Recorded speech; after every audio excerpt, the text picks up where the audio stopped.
We are going to do another one.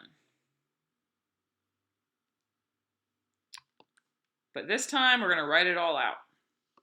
So, first example here.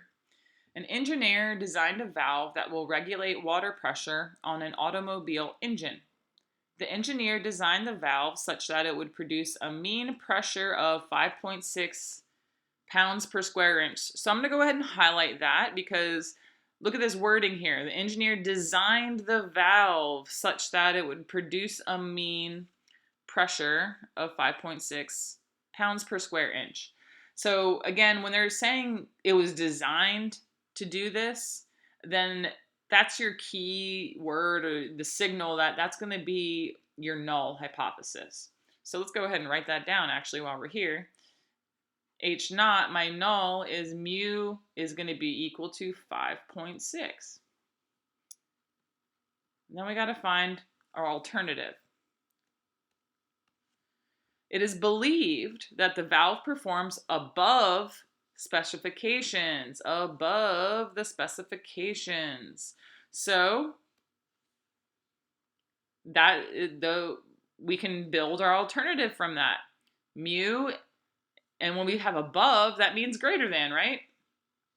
And we think it's going to be greater than the mean, the population mean they currently have, which is 5.6. So back to the problem, because we're not quite done. The valve was tested on 160 engines, and the mean pressure was 5.7 pounds per square inch. Assume the variance is known to be 0.25. And a level of significance of 0.01 will be used. Make a decision to reject or fail to reject the null hypothesis. All right, cool. I highlighted that because that's information about the sample, right? And we're going to need that for the test statistic. Okay, so we already did step one. We have our null and alternative. I'm going to cross this out at the end.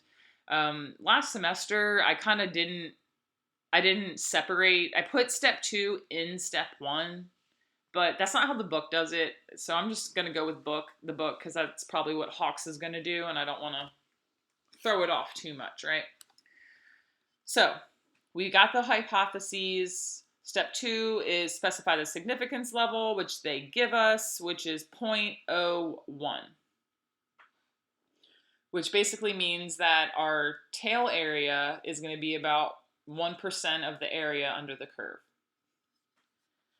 Step three, select the appropriate test statistic and compute. So they give us the variance, which means we will know the standard deviation. We have a large sample size. We're definitely working with quantitative data. We are good to go with the z-test, the z-test statistic. Now let's actually compute that. So z is going to be equal to, we got x bar minus mu naught, or mu sub 0, all over sigma divided by the square root of n. So let's plug in the actual values. So our sample mean, x bar is the sample mean, so that's the information highlighted in blue, and it looks like 5.7 is the sample mean. And then mu naught, once again, this always comes from the hypothesis, the null hypothesis. So we're going to plug in 5.6 divided by standard deviation, but they give us variance. Variance is sigma squared, 0.25. To figure out the standard deviation, we square root. So we get the standard deviation is equal to 0.5.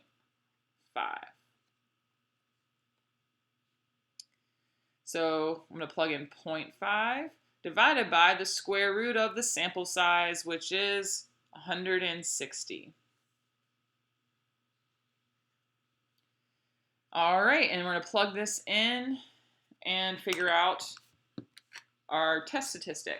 So I'm going to use Desmos. I had an error in videos from like 2 weeks ago, And I want to make sure I don't repeat that error. So let's calculate it right here to make sure we're good to go. So it was 5.7 minus 5.6. Oop. Divide all of that by 0.5 divided by the square root of our sample size, which was 160. And with these z values, you're always going to round to 2 decimal places with the z and the t. So since we have a 9 following this 2, we're going to round up to 2.53. So our z test statistic is 2.53. Okay. So we have our test statistic. Step 4, determine the critical values and set up the decision rule. So critical values, we just got to look at the chart based on our significance level. Our significance level was 0.01. So I'm going to scroll up here. Here's my chart. I know it's all written over, but find of alpha of 0.01, that's right here. Now we're doing a one-tailed test, right? This is just a right-tailed test. So we are going to use the value of 2.33. So our critical value, I'm just going to put CV, is 2.33.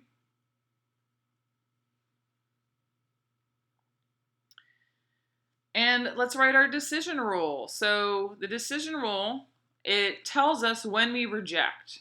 All right, we're going to reject H naught if. And let me draw a picture, because sometimes pictures kind of help out with this. So our critical value was 2.33. That means we're splitting up this curve at the z value of 2.33. Our tail area, or our rejection region, is right here in red. And our non-rejection region is everything else over here in blue. So we are going to reject H naught if our z is greater than or equal to 2.33. Okay? Because we're trying to see if the z is going to be in this red region or not, the rejection region. All right, so now let's actually compare. Let's figure this out. So what was our z test statistic? 2.53. So is 2.53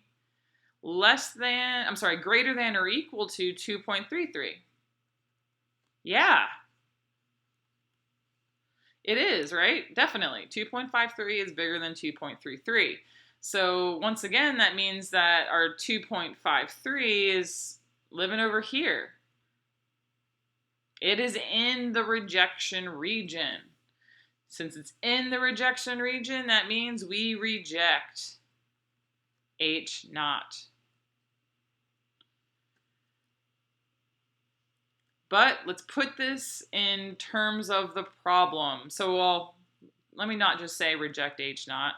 We're rejecting H naught in favor of the alternative hypothesis H sub A. Now, let's reword this, and I need to come back here and look at the problem. So we were looking at the water pressure, the valve, the water pressure for a valve, I guess, that regulates water pressure. And it's supposed to, the valve, oh gosh, I'm like having a hard time with words and things. The engineer designed the valve such that it would produce a mean pressure of 5.6, right? But that was the 5.6 was our null hypothesis, but we rejected that in favor of the alternative, which meant that the valve performs above the specifications. So we could say that there is sufficient evidence. That's supposed to be an R. Okay. Sufficient evidence that the valve performs above specifications. Because that's what we were testing. Does the valve perform above specifications according to the sample data? Yes, we have found evidence to support that claim.